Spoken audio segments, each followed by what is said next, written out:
Hello students, good morning to all of you. Welcome to this online lecture. I am Miss सीमा लांडगे. आपलं जे काही industrial management paper 1 मधील plant layout आपण बघत आहोत. प्लांट लेआउटमध्ये आपण पहिल्या लेक्चरमध्ये इंट्रोडक्शन पाहिलं प्लांट लेआउटचं, त्याबरोबर त्याच्यात डेफिनेशन पाहिलेत. त्यानंतरच्या लेक्चरमध्ये आपण ऑब्जेक्टिव्स पाहिलेत, जे काही 7-8 ऑब्जेक्टिव्स असतील प्लांट लेआउटचे. आणि आजचं जे लेक्चर असणार आहे त्या आजच्या लेक्चरमध्ये आपण प्लांट लेआउटचं महत्त्व पाहणार आहोत. Okay, importance of plant layout हा पॉईंट आजच्या लेक्चरमध्ये आपल्याला पाहायचा आहे. यंत्ररचनेचे महत्त्व, इम्पॉर्टन्स ऑफ प्लांट लेआउट. व यंत्ररचनेच्या महत्त्वामध्ये कोणकोणते पॉईंट येतात तर यंत्ररचनेच्या महत्त्वामध्ये पहिला पॉईंट आहे उत्पादन खर्चामध्ये बचत, त्यानंतर उपलब्ध जागेचा योग्य वापर, त्यानंतर उत्पादन क्रियेस योग्य गती व सातत्य, त्यानंतर लवचिकता, उत्पादन क्षमतेत उत्पादकतेत वाढ, भांडवली गुंतवणूक बचत, कामगार सुरक्षितता, उत्पादन मार्ग, देखरेख व नियंत्रण, कामगार सोयी. हे 10 पॉईंट आहेत पहिले यंत्ररचनेच्या महत्त्वाचे. दुसरे 10 पॉईंट जे असणार आहेत ते आपण दुसऱ्या लेक्चरमध्ये बघणार आहोत. आजच्या लेक्चरमध्ये आपल्याला फक्त हे 10 पॉईंट पाहिजे आहेत.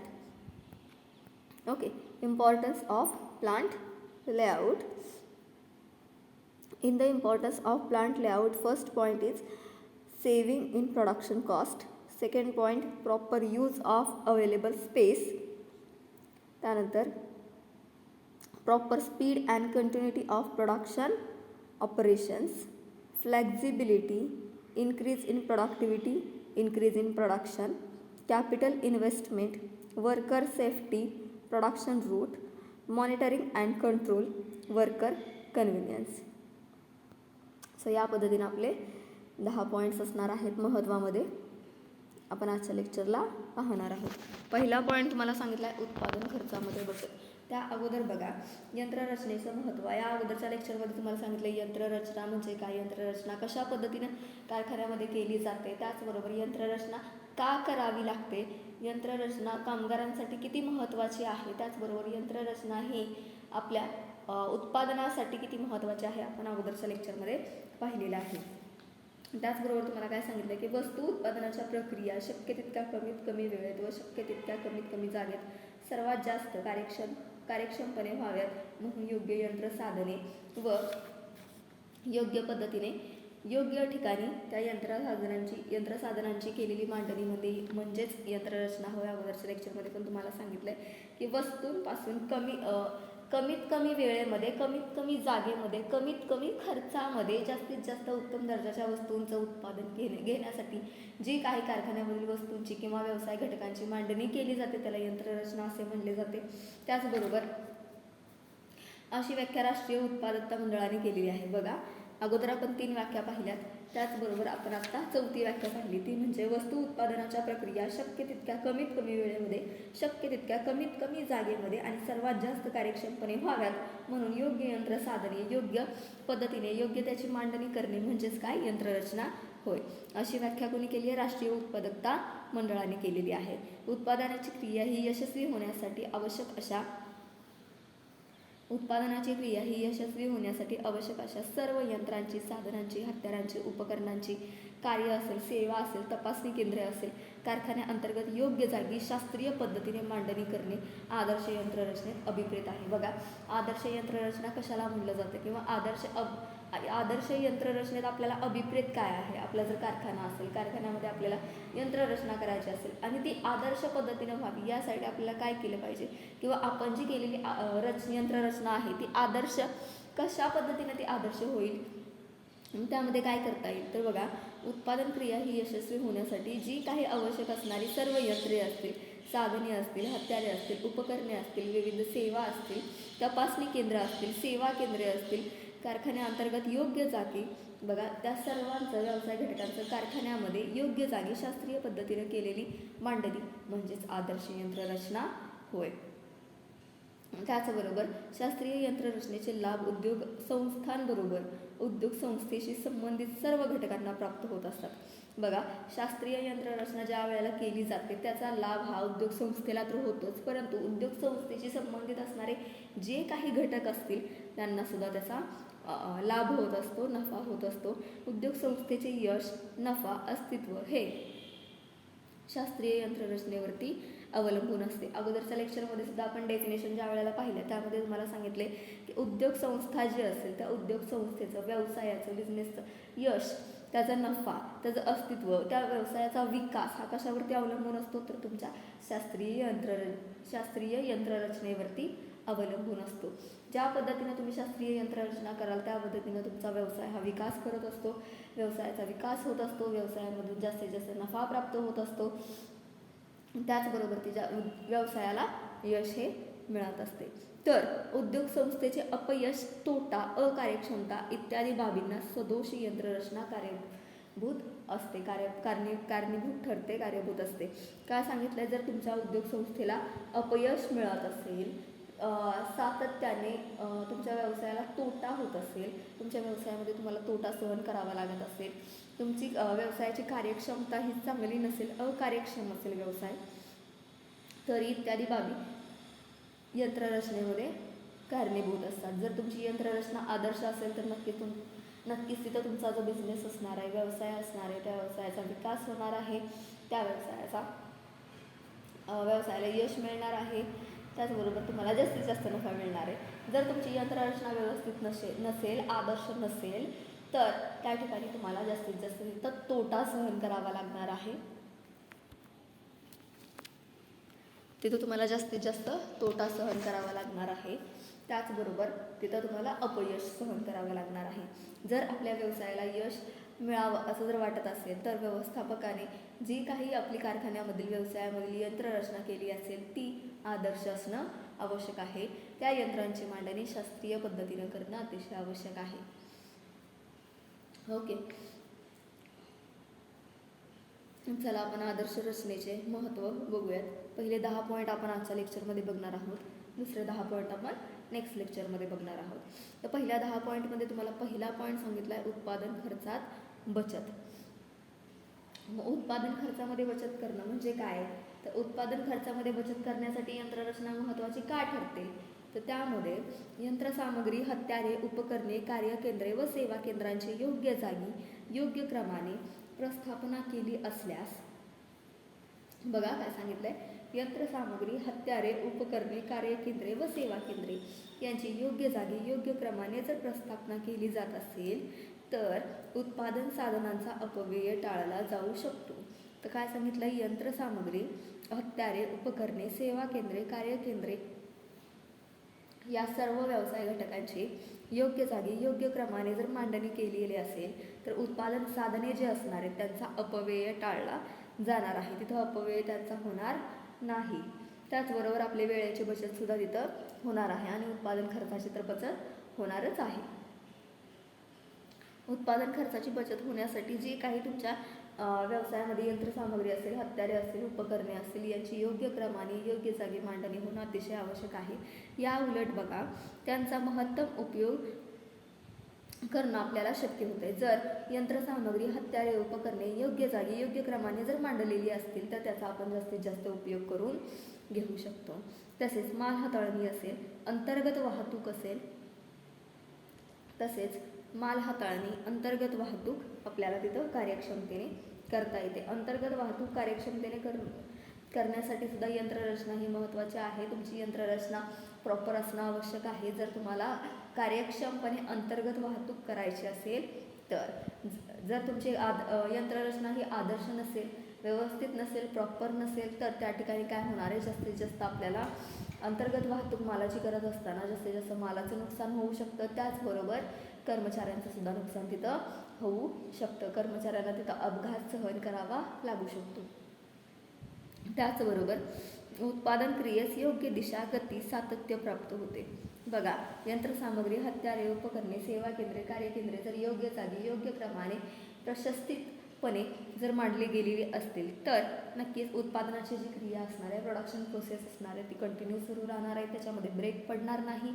अखंडितपणे उत्पादन प्रक्रिया ही चालू राहणार आहे. त्याला योग्य सातत्य प्राप्त होऊ शकतं, त्याला योग्य ती गती प्राप्त होऊ शकते आणि या सर्वांचा एकत्रित परिणाम म्हणून काय होणार आहे तर नक्कीच तिथं आपला उत्पादन खर्च जो असणार आहे तो वाचणार आहे. उत्पादन खर्चामध्ये आपल्या तिथं बचत होणार आहे. त्यानंतरचा दुसरा पॉईंट मला सांगितला तो काय तर proper use of available space, उपलब्ध जी काही जागा असणार आहे त्या जागेचा योग्य वापर करून घेणे. अगोदरच्या लेक्चरमध्ये आपण पाहिलं यंत्ररचनेचे उद्दिष्टे, त्यामध्ये सुद्धा हा पॉईंट होता की उपलब्ध जागेचा महत्तम यूज करून घेणे, उपलब्ध जागेचा योग्य वापर करून घेणे. तर बघा, यंत्ररचना का महत्त्वाची आहे उपलब्ध जागेचा योग्य वापर करून घेण्यासाठी? तर जी काही उपलब्ध जागा असणार आहे, उपलब्ध जागेचा महत्तम वापर करणे हे योग्य यंत्ररचनेचे मुख्य ध्येय आहे. बघा, उपलब्ध जागेचा, जी काही जागा उपलब्ध असणार आहे त्या जागेचा योग्य महत्तम वापर करून घ्यायचा हे यंत्ररचनेचं मुख्य ध्येय आहे, मुख्य उद्दिष्ट आहे. शहरांमध्ये जागेचा प्रश्न अतिशय बिकट असतो. योग्य यंत्ररचनेमुळे उपलब्ध जी जागा असणार आहे त्या जागेचा महत्तम उपयोग करून भांडवली खर्च कमी करता येतो आपल्याला. बघा काय सांगितलं, योग्य यंत्ररचनेमुळे उपलब्ध जी जागा असणार आहे त्या जागेचा आपण जास्तीत जास्त उपयोग करून घेऊ शकतो. त्याचबरोबर आपल्याला जो काही भांडवली खर्च असणार आहे तो भांडवली खर्च आपल्याला तिथं कमी करता येतो. कमी जागेत योग्य यंत्ररचना केल्यामुळे कमी जी जागा असणार आहे त्या जागेमध्ये जी काही योग्य यंत्ररचना केली जाईल त्या जागेमुळे माल हाताळणी जी असेल ती, त्याचबरोबर माल वाहतूक असेल, या खर्चामध्ये बचत होते. कारण जी काही जागा अवेलेबल असते, जी काही स्पेस अवेलेबल असतो तो कमी प्रमाणामध्ये असतो आणि त्यामध्ये जर आपण प्रॉपर प्लॅनिंग करून आपली यंत्ररचना जर व्यवस्थित आदर्श केली, शास्त्रीय पद्धतीने यंत्रांची जर मांडणी आपण तिथे केली, तर अंतर्गत माल वाहतूक जी असणार आहे, माल हाताळणी जी असणार आहे, या खर्चामध्ये बचत आपल्याला नक्कीच तिथं होते. त्याचबरोबर अंतर्गत माल वाहतूक करत असताना, त्याबरोबर माल हाताळणी करत असताना मालाची नासधूस होणार नाही. तिथं वेळेचा वापर आपण जास्तीत जास्त करून घेऊ शकतो, जास्त आपला तिथं वेळ वाया जाणार नाही. त्याचबरोबर जागेचा महत्तम वापर केला जात असल्याने, बघा, जी काही जागा असणार आहे त्या जागेचा जास्तीत जास्त यूज केला जात असल्याने शिल्लक जागेचा भविष्य काळामध्ये विकास करण्यासाठी, विस्ताराच्या योजना करण्यासाठी त्याचा उपयोग तिथं करता येऊ शकतो. बघा, जी काही जागा शिल्लक आहे, अवेलेबल स्पेस आहे, त्या अवेलेबल असणाऱ्या स्पेसचा उपयोग जर आपण योग्य तो करून घेतला, तर जी काही अवेलेबल स्पेस असणार आहे त्या अवेलेबल स्पेसचा आपण उपयोग योग्य तो करून घेतला तर काय होणार आहे, भविष्य काळामध्ये जो काही आपण व्यवसायाचा विस्तार करणार आहे त्याचा आपल्याला योग्य वेळी उपयोग करता येतो. हा झाला आपला तिसरा पॉईंट. तर त्यानंतर चौथं महत्त्वाचा पॉईंट काय सांगितलं, फ्लेक्झिबिलिटी, लवचिकता. यामध्ये काय सांगितलं गेले, तर चांगल्या यंत्ररचनेमध्ये योग्य ती लवचिकता असते. बघा, यंत्ररचना तुम्हाला सांगितली गेली, यंत्ररचना कशी असली पाहिजे, पहिलं तर गोष्ट यंत्ररचना ही आदर्श असली पाहिजे. त्याचबरोबर यंत्ररचना ही आदर्श असली पाहिजे, यंत्रांची मांडणी ही शास्त्रीय पद्धतीने केली गेली पाहिजे. त्याचबरोबर यंत्ररचना ही कमी अंतरावर असली पाहिजे. जी काही तुम्ही यंत्रांची मांडणी करणार आहात ती क्रमवार असली पाहिजे, कमी अंतरावर असली पाहिजे. चांगल्या यंत्ररचनेमध्ये योग्य ती लवचिकता असते. बघा, चांगली यंत्ररचना कशाला म्हणलं जातं, तर यंत्ररचनेमध्ये योग्य ती लवचिकता असेल तर त्याला तिथं चांगली यंत्ररचना असं म्हटलं जातं. त्याचबरोबर यामुळे काय होतं, तर भविष्य काळातील ग्राहकांच्या मागण्या ज्या असतील त्या मागण्यामध्ये वाढ होऊ शकते, घट होऊ शकते. जर वाढ झाली, घट झाली तर त्यानुसार आपण यंत्ररचनेमध्ये बदल करू शकतो, किंवा ज्या पद्धतीनं पिढी बदलत जाते त्या पद्धतीनं नवीन टेक्निक, नवनवीन तंत्रज्ञान मार्केटमध्ये येतं, नवीन वस्तू बाजारपेठेमध्ये येतात, नवनवीन फॅशन ट्रेंडनुसार ग्राहकांच्या मागण्यांमध्ये बदल होत असतो, ग्राहकांच्या आवडीनिवडीमध्ये, पसंतीमध्ये बदल होत असतो. त्यानुसार आपण आपल्या यंत्ररचनेमध्ये सुद्धा बदल करू शकतो आणि आपल्याला बदल करणं सहज शक्य होतं. जर आपली यंत्ररचना चांगली नसेल, आदर्श नसेल, तर ग्राहकांच्या मागणीनुसार, ग्राहकांच्या डिमांडनुसार आपण आपल्या व्यवसायामध्ये चेंजेस करू शकत नाही. जर करायचं म्हटलं तर आपल्याला तिथे जास्तीत जास्त वेळ द्यावा लागतो, आपल्याला तिथे जास्तीत जास्त वेळ खर्च होतो, त्याचबरोबर आपल्याला वाहतुकीचा खर्च तिथे जास्तीत जास्त प्रमाणामध्ये येत असतो. आणि त्याचबरोबर आपल्याला जर यंत्रसामग्री ही नवनवीन तंत्रज्ञानानुसार बदलायची असेल तर यंत्रसामग्री एका जागेवरून दुसऱ्या जागेवरती नेण्यासाठी इथं आपला वेळ जाऊ शकतो, खर्च होऊ शकतो, त्याचबरोबर यंत्रसामग्रीचं नुकसान सुद्धा इथं होऊ शकतं. उदाहरणार्थ, यंत्रसंख्या, कामगार संख्या, उत्पादन प्रमाण यात बदल केले जातात. यंत्रसंख्या, कामगार संख्या, उत्पादन प्रमाण यामध्ये काय केलं जातं, बदल केले जातात. तरी यंत्ररचनेमध्ये फारसे मोठे बदल करावे लागत नाहीत. आपल्याला जी काही यंत्ररचना असेल त्या यंत्ररचनेमध्ये आपल्याला फारसे मोठे बदल करावे लागत नाहीत. कधी करावे लागत नाहीत, जर तुमची यंत्ररचना ही ऑलरेडी आदर्श असेल तर. बघा, जर तुमची यंत्ररचना ऑलरेडी आदर्श असेल तर तुम्हाला जास्तीत जास्त बदल तिथे करावे लागत नाही. पण तुमची यंत्ररचना जर आदर्श नसेल, प्रॉपर प्लॅनिंग करून जर तुम्ही आदर्श यंत्ररचना केलेली नसेल, यंत्रांची मांडणी केलेली नसेल तर तिथं तुम्हाला नक्कीच तिथं काय होणार आहे, तुमचा खर्च जास्तीत जास्त होणार आहे, तुमचा वेळ तिथं वाया जाणार आहे. त्याचबरोबर यंत्रांचे, कामगारांचे नुकसान सुद्धा तिथं होणार आहे. त्यानंतरचा 5वा पॉईंट आहे तो म्हणजे उत्पादन क्षमता किंवा उत्पादकतेत वाढ. तर यामध्ये काय सांगितलं तर योग्य यंत्ररचनेमुळे उत्पादन साधनांचा महत्तम वापर करता येतो. बघा, जे काही उत्पादनाची साधने असतील त्या उत्पादन साधनांचा भांडवल असेल, जागा असेल, यंत्रसामग्री असेल, कामगार असेल, रॉ मटेरियल असेल, इतर उपकरणे असतील, या योग्य यंत्ररचना जर असेल, तुमची आदर्श यंत्ररचना जर असेल तर उत्पादन साधने जे असणार आहेत त्याचा आपण जास्तीत जास्त योग्य वापर करू शकतो. यंत्रक्षमतेचा, श्रमशक्तीचा जास्तीत जास्त उपयोग तिथं केला जातो. यंत्रक्षमता जी असेल त्याचा जास्त वापर करता येतो आपल्याला. श्रमशक्ती जी असेल, मॅन पॉवर जे असेल त्याचा आपण जास्तीत जास्त वापर करू शकतो. जर तुमची यंत्ररचना आदर्श असेल, जर तुमची यंत्ररचना योग्य प्रॉपर प्लॅनिंग करून केलेली असेल तर.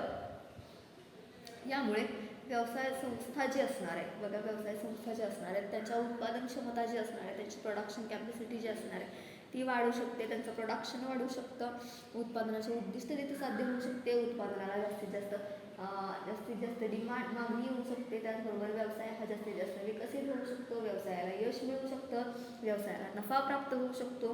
म्हणजेच काय तर उत्पादनाचे उद्दिष्ट तिथं साध्य होते, व्यवसायाचे उद्दिष्ट तिथं साध्य होते, व्यवसाय संस्था जी असणार आहे त्याचा विकास तिथं होतो. त्यासाठी काय महत्त्वाचं आहे तर तुमची आदर्श यंत्ररचना असणं महत्त्वाचं आहे. त्यानंतरचा 6वा पॉईंट आहे तो म्हणजे भांडवली गुंतवणुकीत बचत. काय सांगितलं यामध्ये, भांडवली गुंतवणुकीमध्ये बचत.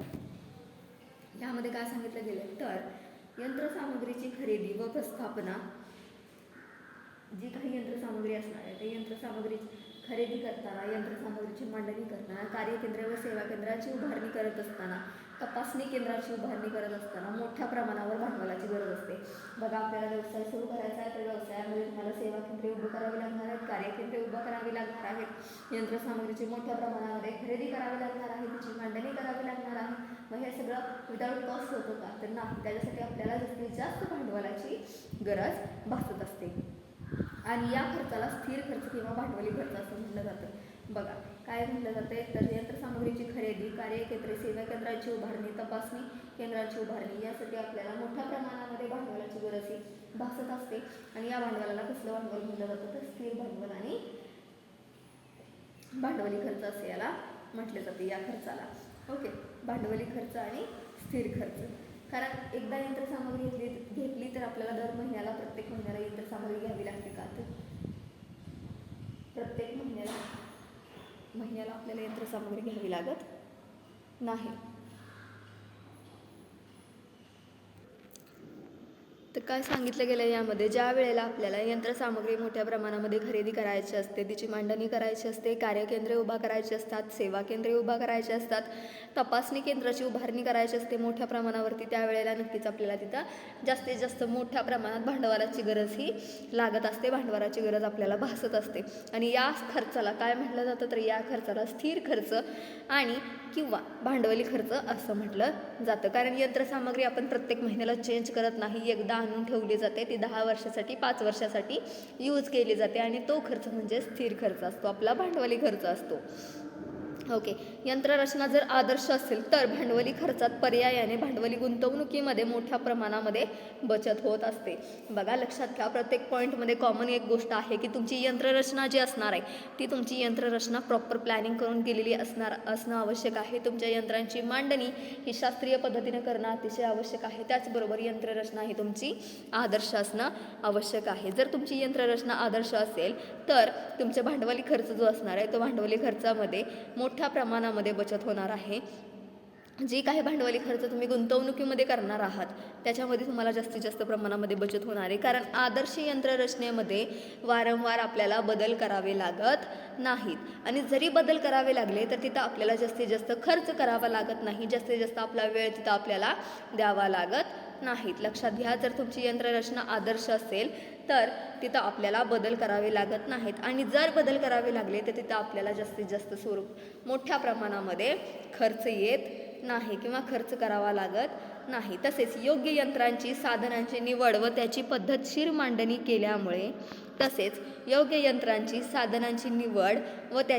पद्धतशीरपणे मांडणी केल्यामुळे भांडवली गुंतवणूक कमी करावी लागत असते. त्यामुळे भांडवली गुंतवणूक जी करावी लागते ती कमी करावी लागते. त्यानंतरचा पॉईंट आहे तो म्हणजे कामगारांची सुरक्षितता. अतिशय महत्त्वाचा आहे. कामगारांच्या सुरक्षिततेबाबत तुमची यंत्ररचना ही आदर्श असणं. ओके, काय सांगितलं यामध्ये, तर चांगल्या यंत्ररचनेमध्ये सुरक्षित व प्रमाणित यंत्रांची उपकरणाची खरेदी. चांगल्या यंत्ररचनेमध्ये सुरक्षित व प्रमाणित उपकरणांची खरेदी, यंत्रसभोवती पुरेशी जागा, यंत्रासाठी व कामगारांसाठी सुरक्षिततेची साधने, यंत्ररचना क्रमबद्ध व शास्त्रीय पद्धतीने करणे अभिप्रेत आहे. बघा, चांगल्या यंत्ररचनेमध्ये, आदर्श यंत्ररचनेमध्ये अभिप्रेत काय आहे, तर यंत्रांची उपकरणाची खरेदी ही सुरक्षित व प्रमाणित असली पाहिजे. यंत्रांच्या भोवतालची जी जागा असणार आहे ती पुरेशी असली पाहिजे. यंत्रांच्या सभोवताली कामगारांना फिरण्यासाठी जागा राहिली पाहिजे.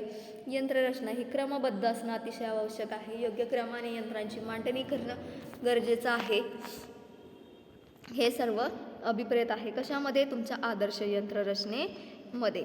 यामुळे उत्पादन स्थळ जे असणार आहे, उत्पादन स्थळाच्या ठिकाणी जे काही इन्व्हायरमेंट असणार आहे, जे काही तिथलं वातावरण असणार आहे ते कसं सुरक्षिततेचं वातावरण तिथे निर्माण होतं आणि औद्योगिक धोके जे असणार आहेत, अपघाताचे प्रमाण जे असणार आहे तिथं कमी होणार आहे. कामगारांना आर्थिक स्वरूपात, शारीरिक स्वरूपात, मानसिक स्वरूपात तिथं सुरक्षितता लाभणार आहे. त्यांचा आत्मविश्वास तिथं वाढणार आहे, त्यांचं तिथं मनोबल वाढणार आहे. कामगार ज्या ठिकाणी काम करतात त्यांच्या सभोवतालचं वातावरण हे आनंदी असेल, प्रसन्न असेल तर कामगार हे स्वइच्छेने काम करत असतात, आनंदी होऊन काम करत असतात आणि कामगारांच्या सभोवतालचं वातावरण हे चांगलं असणं अतिशय आवश्यक आहे. त्यांना प्रेरणादायी वातावरण तिथं निर्माण करणं अतिशय आवश्यक आहे. ओके, हा झाला 7वा पॉईंट आपला. त्यानंतर 8वा पॉईंट तुम्हाला सांगितला आहे उत्पादन मार्ग. उत्पादन मार्गामध्ये काय सांगितलं आहे, production route. In the production route उत्पादन मार्ग कमीत कमी अंतराचा असला पाहिजे. बघा, उत्पादन करण्याची जी प्रोसेस असणार आहे, उत्पादन करण्याच्या प्रोसेसमध्ये अंतर जे असणार आहे ते कमीत कमी असणं आवश्यक आहे. उत्पादन मार्ग कमीत कमी अंतराचा असला पाहिजे. त्याचबरोबर उत्पादन प्रक्रियेमध्ये ज्या काही क्रिया केल्या जातात, प्रोडक्शन प्रोसेस, त्या जवळजवळ असल्या पाहिजेत. त्यामध्ये जास्तीत जास्त अंतर असलं नाही पाहिजे की जेणेकरून एक प्रोसेस झाली की दुसरी प्रोसेस सुरू होण्यासाठी एका डिपार्टमेंटमधून दुसऱ्या डिपार्टमेंटमध्ये जाण्याची गरज असली नाही पाहिजे. दोन प्रोसेस एकामागे एक होणार असतील तर, क्रमवार होणार असतील तर त्या एका डिपार्टमेंटमध्येच होणं महत्त्वाचं आहे आणि गरजेचं आहे. याच वेळी उत्पादन मार्ग विना अडथळा व जास्त दाटीचा होणार नाही याची दक्षता घेतली पाहिजे. बघा, जर उत्पादन मार्ग कमी अंतराचा करायचा असं सांगितलं गेलं तर ते इतक्या जवळ करायचं नाही की तिथं गर्दी झाली पाहिजे. त्याच्यामध्ये प्रॉपर अंतर ठेवलं पाहिजे. त्या अंतरामधून कामगारांना फिरण्यासाठी जागा राहिली पाहिजे. थोडक्यात सुटसुटीतपणा तिथं दिसला पाहिजे. चांगल्या यंत्ररचनेचा उत्पादनाचा मार्ग सोपा, सुलभ, सलग, सुरक्षित आणि विना अडथळ्याचा असतो. त्यानंतर बघा, देखरेख व नियंत्रण. यामध्ये काय सांगितलं आहे, उत्पादनाच्या सर्वोच्च गुणवत्तेसाठी प्रत्येक प्रक्रियेनंतर प्रक्रिया अंतर्गत मालाचे गुण नियंत्रण करणे अत्यंत आवश्यक असते. बघा, उत्पादनाची गुणवत्ता जर तुम्हाला सर्वोच्च ठेवायची असेल तर जी काही प्रक्रिया केली जाणार आहे त्या प्रक्रियामधून जो काही माल तयार होणार आहे त्याचा दर्जा तुम्हाला जर उच्च ठेवायचा असेल तर तुमची जी उत्पादनाची प्रक्रिया आहे त्याच्यावरती तुमचं देखरेख असणं आवश्यक आहे, त्याच्यावरती तुमचं नियंत्रण असणं आवश्यक आहे. तसेच उत्पादन क्रिया सुरू असताना व कामगार कार्य करत असताना त्यांच्यावरती आपलं कंट्रोल असणं अतिशय आवश्यक आहे. त्यांच्यावरती आपलं काटेकोरपणे निरीक्षण असणं गरजेचं आहे.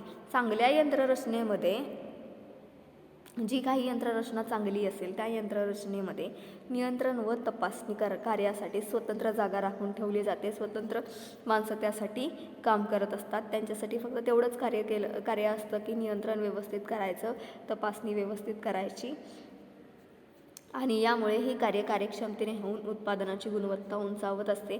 त्यामुळे काय होतं तर कामगारांमध्ये एक शिस्त तयार होते, त्यांना एक शिस्त लागते. त्यानंतरचा 10वा पॉईंट आहे तो म्हणजे कामगारांना सोयीसुविधा. यामध्ये काय सांगितलं तर कामगारांच्या कामाच्या ठिकाणी आवश्यक त्या सोयीसुविधा पुरवणे हे व्यवस्थापनाचे प्रमुख कर्तव्य आहे. कामगारांना बघा, जे काही कामगार असतील त्या कामगारांना कामाच्या ठिकाणी ज्या काही आवश्यक असणाऱ्या सेवा सुविधा असतील, त्या सोयी असतील, सुविधा असतील, सेवाज असतील त्या त्यांना पुरवणे हे व्यवस्थापनाचं प्रमुख कर्तव्य आहे, मूलभूत कर्तव्य आहे, प्राथमिक कर्तव्य आहे.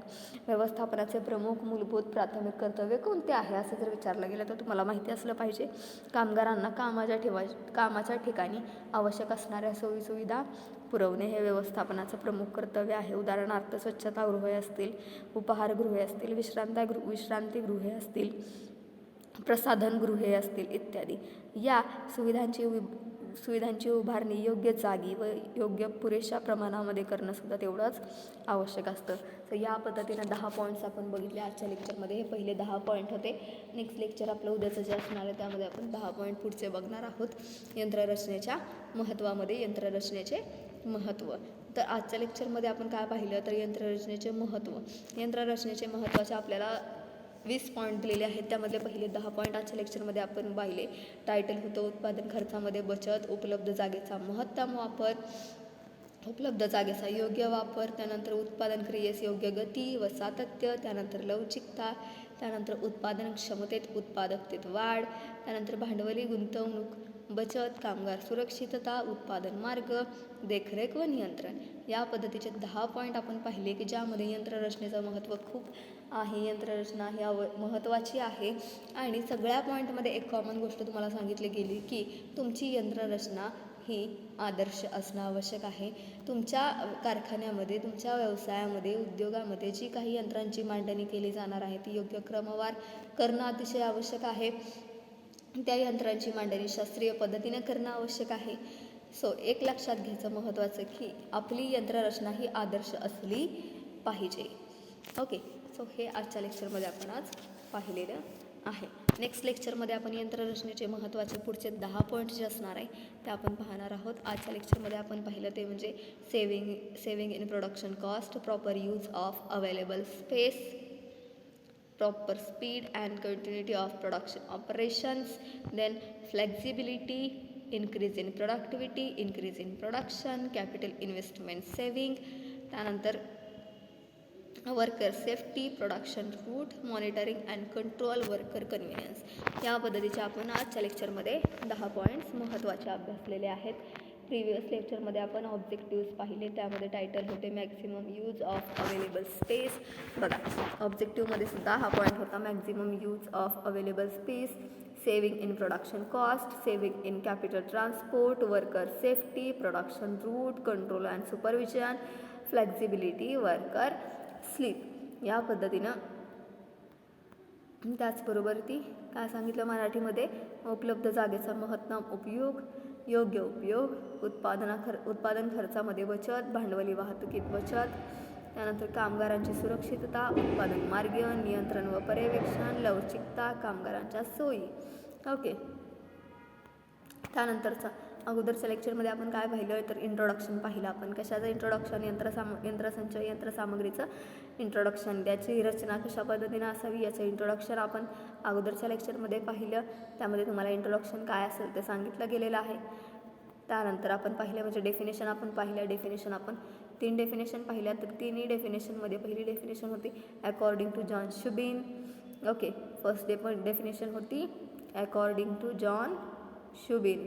ओके, त्यानंतर आपण RC अग्रवाल यांच्या मतानुसार एक डेफिनेशन पाहिली. RC अग्रवाल यांच्या मतानुसार त्यांनी त्यांचं मत मांडलेलं आहे. त्यामध्ये त्यांनी त्यांचं मत यंत्ररचनेबाबत, प्लांट लेआउटबाबत मांडलेलं आहे की त्यांच्या मते प्लांट लेआउट म्हणजे काय त्यानंतरची शेवटची डेफिनेशन आपण पाहिली ती म्हणजे जेम्स लुंडी यांच्या मतानुसार, जेम्स लुंडी यांनी त्यांचं मत मांडलेलं आहे यंत्ररचनेबद्दल. त्यांच्या मते यंत्ररचना म्हणजे काय तेही आपण अभ्यासलेलं आहे. ओके, प्रत्येकाने आपलं मत वेगळं मांडलेलं आहे यंत्ररचनेबाबत आणि प्रत्येकाने ज्या काही डेफिनेशन सांगितल्या गेल्या त्या डेफिनेशनमध्ये एक गोष्ट महत्त्वाची सांगितली गेली की ती म्हणजे कमीत कमी खर्चामध्ये, कमीत कमी जागेमध्ये, कमीत कमी वेळेमध्ये उच्च दर्जाचे उत्पादन कशा पद्धतीनं घेतले जाईल. आणि त्यानंतर आपण हे उद्दिष्टे पाहिलेले आहेत. आणि आजच्या लेक्चरमध्ये आपण काय पाहिले, यंत्ररचनेचे महत्त्व, importance of plant layout. Okay, so next lecture आपलं जे असणार आहे त्या नेक्स्ट लेक्चरमध्ये आपण काय बघणार आहोत, तर नेक्स्ट लेक्चरमध्ये आपण प्लांट लेआउट इम्पॉर्टन्सचे जे पुढचे 10 पॉईंट्स असणार आहेत, 10 पॉईंट्स असणार आहेत ते आपण पुढच्या लेक्चरमध्ये अभ्यासणार आहोत. ओके, लेक्चर कंपल्सरी पूर्ण ऐकायचं आहे. लेक्चर ऐकल्यानंतर कमेंट सेक्शनमध्ये तुमचं नाव मेन्शन करायचं आहे, ते अतिशय आवश्यक आहे. त्याचबरोबर तुम्हाला जर काय प्रॉब्लेम्स असतील लेक्चरबद्दल तर तुम्ही ते कमेंट सेक्शनमध्ये मेन्शन करायचे आहेत. Okay, thank you.